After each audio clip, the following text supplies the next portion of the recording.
어릴 적 주일학교에서 가장 많이 들었던 이야기를 꼽자면은 아담과 하와로 인한 원죄, 예수 그리스도를 통한 속죄, 그리고 천국과 지옥 이야기입니다. 특히 아주 상반되는 내용인 천국과 지옥은 들었던 내용에 스스로의 상상력을 가미하여 각종 감정을 느꼈던 기억이 있습니다. 초등학교 때까지는 잘 받아들인 지식을 습득하게 되고 신앙이 없는 친구들하고도 교류하다 보니 그 친구들과 영향을 주고받아서 이에 대한 의문이 생겨났습니다. 천국과 지옥, 사후세계는 과연 있을까? 나는 정말로 부활하게 될까? 아마도 이 질문은 청소년 시기에 자연스럽게 일어나는 과정인가 봅니다. 올해 상반기에 저희 청소년 친구들에게도 신앙과 관련해서 궁금한 점이 있으면 작성해서 제출하라고 했더니 그 질문 중에서 가장 많았던 내용이 창조와 사후 세계였기 때문입니다. 창조와 사후 세계에 대한 질문이 가장 많았습니다. 시간이 흘러 청년이 되었고 의문은 여전히 풀리지 않았습니다. 다만 꽤 진지하게 언젠가 다가올 죽음을 떠올리곤 했을 때 기독교 사후 세계의 내용이 두려운 감정을 해소해 주었기 때문에 때때로 반갑고 고마운 정도였습니다. 한편 이런 생각도 있었습니다. 교회에서 너무 내세에 대한 이야기만 하고 현세에서 그리스도인으로 바르게 살아가야 하는 이야기는 좀 적었던 것 아닐까? 신학교에 들어가서도 이 질문에 의미를 두고 사역 현장에서 내세에 대한 이야기보다는 현세에서 그리스도인으로서 의롭게 살아가는 이야기를 많이 전했습니다. 그러던 중 호스피스 사역을 맡게 되었습니다. 여러 교회에서 모인 봉사자들과 함께 예배를 드리고 호스피스 병동으로 이동하는 차량 안에서 한 봉사자가 제게 말했습니다. 우리는 죽은 뒤에도 부활해서 영원히 살아갈 수 있다는 것에 희망과 감사를 느낀다는, 갖게 된다는 봉사하면서 느낀 그분의 소회였습니다. 그 말을 들은 저는 대답했습니다. 감사한 일이지만 현세에서 성도님답게 여러분들처럼 의롭게 살아가는 것이 더 중요한 것입니다. 라고 말했습니다. 완곡한 표현으로 찬물을 끼얹은 것이었습니다.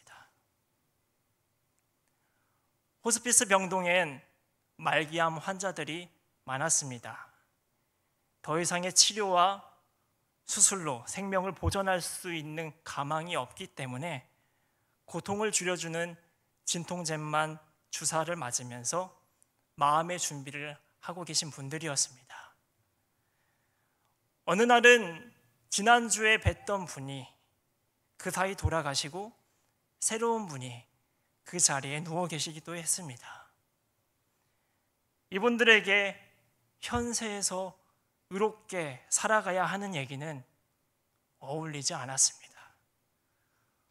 도통 무슨 얘기를 해야 할지 몰라 입이 떨어지지 않았습니다. 봄과 여름 두 계절이 지나고 완연한 가을을 기다리고 있는 요즘 같은 날에 병동의 행사가 열렸습니다. 가을이 오면이라는 제목으로 작은 음악회, 여러 가지 문화 행사가 준비된 날이었습니다. 거동이 불편하신 분들은 각자의 베드에서 누워 계시고 그 외 사람들은 병동 로비에 나와서 음악을 감상하고 이문세의 가을이 오면이라는 노래를 다 같이 불렀습니다. 행사가 끝나고 한 분이 제게 와서는 방긋 웃으며 오늘 너무 좋았다며, 자기는 가을을 참 좋아하는데 앞으로 한 번 더 가을을 볼 수 있을지 모르겠다고 말씀하십니다. 잠시 망설이다가 입을 열어 기독교 사후 세계와 부활에 대해 상세히 말씀드렸습니다. 그리고 한마디 덧붙였습니다. 그곳에 아름답고 영원한 가을이 선생님을 기다리고 있다고 말입니다. 그분은 조용히 눈물을 흘리며 위안을 줘서 고맙다고 말합니다. 저도 눈물이 났습니다. 그리고 속으로 기도드렸습니다. 아직 주님을 믿지 않는 비그리스도인인 이분이 주님을 믿고 따라 천국에 이룰 수 있기를 간절히 눈물을 흘리며 기도했습니다. 1년이라는 짧은 시간이었지만 호스피스 사역을 마치며 새롭게 깨달았습니다. 세상엔 내세에 대한 이야기로 희망을 얻는 사람들이 많다는 것을 말입니다. 앞으로 얼마나 더 살고 어떻게 해야 잘 사는 것인지 고민하는 사람들만큼 인생을 고답적으로 마감하며 죽음 이후의 삶을 채워가고 싶어하는 사람들도 많다는 것을 호스피스 사역을 통해서 느꼈습니다. 여타 종교와 달리 우리 기독교는 부활을 믿습니다. 그만큼 부활은 기독교의 핵심적인 신앙입니다. 만약 부활이 없었다면 우리 기독교는 존재하지 않았을 수도 있습니다. 그런데 우리는 이와 같은 고유하고 의미 있는 부활을 우리의 삶에서 얼마나 깊이 묵상하고 소망하며 부활할 사람답게 살아가고 있을까요? 오늘 본문인 고린도전서 15장은 사도 바울이 부활에 대해 해설하고 있는 기독교 부활 신앙의 근간이 되는 그 근간을 이루는 성경 말씀입니다. 잘 아시다시피 고린도 교회는 그 당시에 아주 문제가 많은 곳이었습니다. 문제 중에는 부활에 대한 오해와 의심과 왜곡에 관련된 것도 있었는데 잘못된 부활과는 그들의 행실까지도 어지럽히는 문제를 양산하고 있었습니다. 부활에 대해 어떤 오해와 문제를 갖고 있었을까요? 먼저 고린도 교회가 그리스 사상의 영향을 받고 있었던 배경을 이해해야 합니다.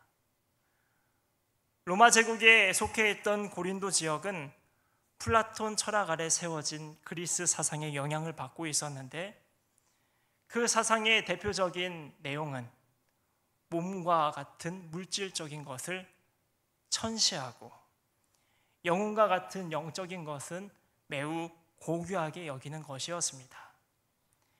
이러한 사상에서 극단적인 형태로 발전한 것이 그 당시 이단이었던 영지주의입니다. 고린도 교회는 영지주의까지는 아니었지만 영적 열광주의에 빠져 있다고 판단된 만큼 그리스 사상에 심취되어 있던 성도들이 참 많았습니다. 고린도전서 1장에서 볼 수 있듯이 자신들 생각에 영적 권세가 깊고 강하다고 여겨지는 스승에게 속하고 싶어서 어리석게도 나는 바울파다, 아볼로, 베드로, 그리스도파라고 말하며 파벌이 생겨날 정도로 그들의 영적 관심은, 영적 열광은 아주 다른 교회에 비해서 심각했습니다. 이러한 배경에서 고린도 교회는 기독교의 부활을 접하게 됩니다. 자신들의 사고방식으로 영혼이 불멸한다는 것은 매력적인 것이었지만 몸의 부활은 그다지 소망적이지 못했습니다. 오히려 부정적이었습니다. 그렇다고 사도들은 자신들이 보고 들은 부활하신 예수님의 역사적 사실을 부인할 수 없었습니다. 십자가에 달리기 전 누차 말씀하신 대로 실제 몸도 함께 부활한 역사적 사건을 말입니다. 계속된 마찰 속에서 자연스럽게 고린도 교회는 몸이 부활한다는 기독교 부활에 회의적인 태도를 점점 취하게 됩니다. 그러며 두 가지 반론을 제기하게 되는데, 그 내용은 오늘 본문이 속한 고린도전서 15장 12절과 35절 말씀입니다.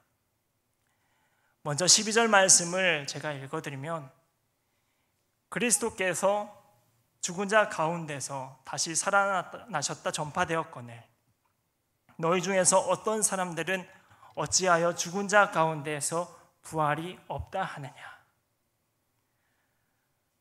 다시 말해 첫째 반론은 어떻게 죽은 자의 육체가 부활할 수 있는가입니다. 당시 그리스 사상은 죽음을 통해 영혼이 비로소 더러운 육체의 감옥으로부터 자유를 얻게 된다는 세계관을 갖고 있었습니다. 그런데 죽은 사람의 그 더러운 육체가 또다시 부활한다니, 그것은 매우 생소하고 거리끼는 문제였습니다. 그래서 부활을 자의적으로 해석하기를 죽은 자의 육체가 부활한다는 것은 단지 상징적인 표현일 뿐이고 자신들은 영혼의 불멸성만을 믿겠다며 첫 번째 반론을 제기한 것입니다. 자신들의 입맛대로 취사 선택하여 부활의 반쪽만 믿겠다는 고린도 교회에게 만일 그렇게 믿을 경우 일어날 일들을 바울은 차분히 설명해 줍니다. 그 내용은 만약 죽은 자의 몸이 부활하지 않는다고 계속 주장한다면 논리적으로 예수님도 다시 살아나지 못한 것이 되고, 예수님께서 다시 살아나지 못한 것이 되면 사도들의 복음 전파와 순교도 헛것이 되고, 그것을 믿는 당신들의 믿음까지도 허상이자 헛것이 된다는 말입니다. 반쪽짜리 부활을 믿을 때 연쇄적으로 발생하게 되는 문제들을 논리적으로 사도 바울은 열거한 것입니다. 그리고 오늘 본문에 이르러 바울은 부활 신앙이 성도의 삶과 실질적 관계가 있음을 자신의 자전적인 고백을 통해 얘기해 줍니다. 만일 부활이 없어 다시 살아나지 못한다면 오늘날의 표현대로 어차피 한 번 사는 인생 후회 없이 먹고 마시자 하며 사도 바울 자신도 쾌락적으로 놀면서 살았을 것이라고 말합니다. 하지만 실제 예수 그리스도의 부활이 있었고 자신은 그 부활을 믿고 부활의 역사적 현실에 참여하는 인생을 살아가고 있기 때문에 나는 날마다 죽노라는 고백을 할 정도로 매일같이 복음 때문에 고난의 삶을 사는데도 불구하고 부활신앙으로 그것을 견뎌낼 수 있다고 말합니다.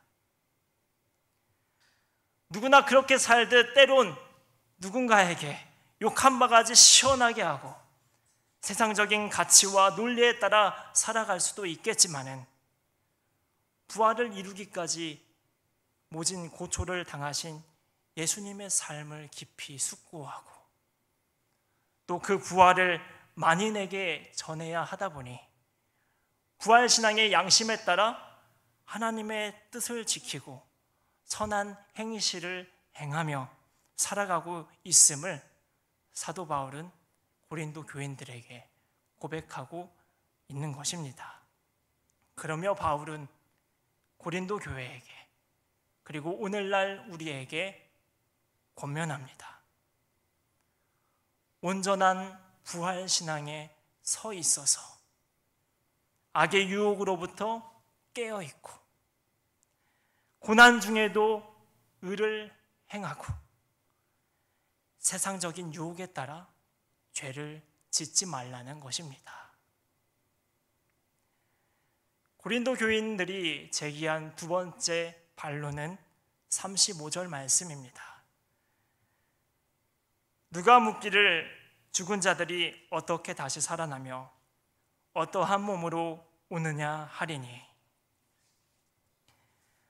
다시 말해 부활이 있다면 과연 어떻게 어떤 몸으로 부활하느냐는 것입니다.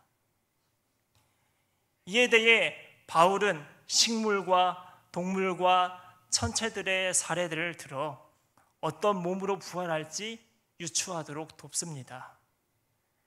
예컨대 과거 땅에 심었던 작은 알맹이 씨앗이 하나님의 뜻에 따라 장래에는 완숙한 식물의 형체를 갖추는 것처럼 우리도 그와 같이 완전한 몸으로 다시 살아날 것을 말하고 있습니다. 동물의 몸이 육지, 바다, 하늘 등 그들이 사는 환경에 따라 형체와 성질이 다르고 달과 해, 천체들도 그것들이 위치한 우주 환경에 따라 모양이 다르듯이 지금은 지구 환경에 맞춰 만들어진 우리 육신이 죽음 이후에는 하늘나라 환경에 맞춰 영광스럽고 신령한 몸으로 다시 부활할 것임을 암시하며 말해주고 있는 것입니다.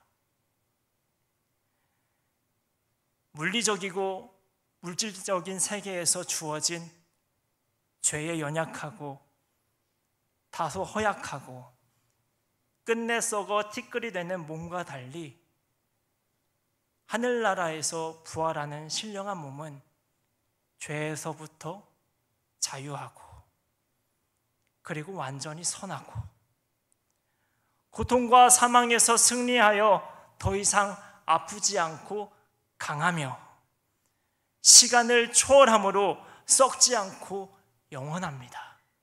그리고 그 가운데 하나님이 부어주신 은혜를 하나님과 대면하며 함께 누리며 아름답게 살아갑니다. 이것이 우리의 부활입니다. 사랑하는 성도 여러분, 우리는 부활합니다. 부활은 그저 사도 바울만의 이야기가 아니고 기독교 교리로서만 머무는 것이 아니고 성경에 기록된 말씀 한 구절 문자에 그치는 것이 아닌 우리 삶의 모범이자 부활의 원형이신 우리 주님께서 몸소 세상에 오셔서 보여주신 역사적 사실이며 우리의 미래입니다. 썩어 없어져 허무하게 끝나는 것이 아니라 우리는 썩지 않는 신령한 몸으로 다시 살아나 하늘나라의 기쁨을 누리며 영원히 살아갈 것입니다. 그러니 이 땅에서 사는 중 부활 소망을 여러분들의 마음속 깊이 품으시며 사십시오. 때로 어느 상황이 나를 힘들게 하고 어렵게 하더라도 우리에게 확정된 부활을 기억하면서 희망찬 인생을 살아가십시오. 그리고 부활하여 영원한 삶을 사는 사람답게 썩어 없어질 것을 크게 집착하지 말고 영원한 것을 추구하고 이 땅 가운데 주님의 뜻을 행하며 의롭게 살아가시길 바랍니다. 기도하겠습니다. 하나님, 우리에게 부활의 은혜를 주님을 통해서 선물해 주셔서 감사합니다. 하지만 우리가 세상살이가 급하고 현실의 유혹과 세상적인 타협으로 인하여서